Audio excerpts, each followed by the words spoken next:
wala ko'y laing pangandoy kundi ang pagpaningkamot nga adunay malamoy. Giagwantang mga tamay, giagwanta ang kakapoy. Nagkahugaw man ang nawong tanawon, makaluluoy apan kining tanan kay adunay katuyuan. Gipabati sa Ginoo ang sayo nga kalistanan, respetong nagitudlo nagikan sa ginikanan. Nagdako nga respetado, nagdako nga palaban, tanan nga kalisod kay akong naagian.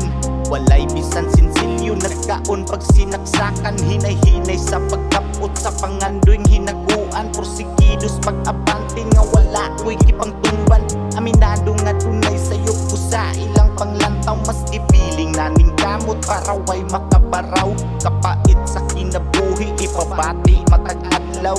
Pinuo ang kauban sa tanan akong lakaw.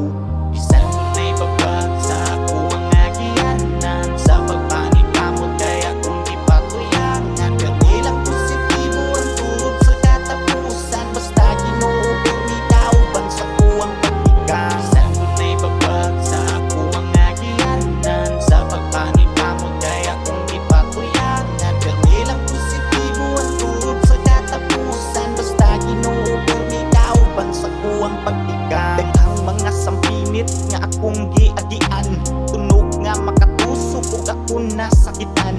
Apan luyos paglakaw kay adunay kahibulungan, limtan-limtan lang ang oras. Hapit na di ay spadulngan, nagtulong mga singot ug ni sabay sa akong luha.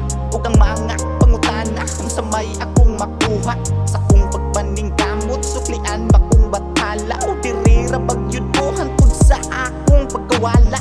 Diri sa kalibutan nga puro sakit ang gipabati sa Ginoo, halos mati kay ang pagsulis ka o galingon kailangang lampasan. Kay kung dili ko maningkamot kutong maangkunan, isud kay paminawon halos maghilak sa tago. Problemang giloong gipaagi sa